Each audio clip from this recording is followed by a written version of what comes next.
मी Yogesh मडाक, Tapi bio fertiliser प्रतिनिधी। आज आपण आलेले आहोत हिवराबेल या गावी प्रगतशील शेतकरी प्रभाकर मुंडे यांच्या 4 एकरच्या हळदीच्या प्लॉटवरती।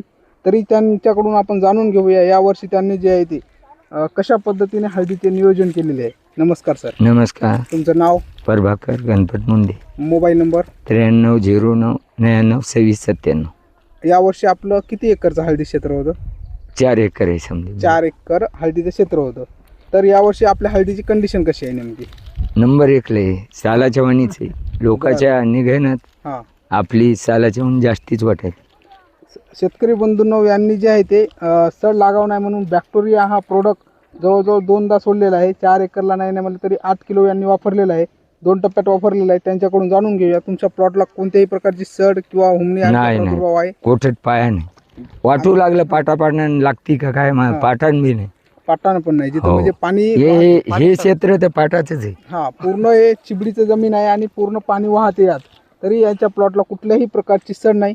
शेवटी जे आहे त्यांनी आपलं तापी बायो फर्टिलायझरचं महाफड पण फुटव्यासाठी वापरलेलं आहे। सायझिंगसाठी जे आहे ते ऐरावत म्हणून वापरलेलं आहे। पूर्ण प्रोडक्ट वापरलेले आहेत। एक 80% जैविक आणि 20% रासायनिक असं नियोजन केलेलं आहे। तर भाऊ, बाकीच्या शेतकऱ्याची काय कंडिशन आहे तुमच्या एरियात? मालच निघायला म्हणाले, सडीचा प्रभाव जास्त जास्त आणि बोटुक निघाली, बोटुक हे माल निघाले। हे कामदार आहे जे आहेत ते कामगार आहेत, यांच्याकडून पण जाणून घेऊया या प्लॉटवर कसं वाटलं तुम्हाला? या प्लॉटवर आम्हाला चांगलं वाटलं आणि क्रमाला बी शेंग अशी आहे की ठोकर आहे, हा, ठोकर आहे, आणि साईजला मोठी, बर बर। आणि माल बी भरपूर निघाला।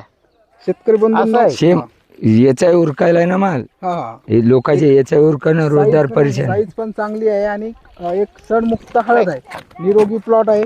तरी हा, बोला ना. याच्यामध्ये ना, याच्यामध्ये जैविक खत आणि शेणखत टाकलं की आणि पुन्हा ठोकर होणार। हो, तरी या वातावरणाच्या मनाने यावर्षी साईज वगैरे चांगल्या प्रकारे झालेली आहे। तरी तुम्ही अधिक माहितीसाठी माझ्यासोबत संपर्क साधू शकता। धन्यवाद।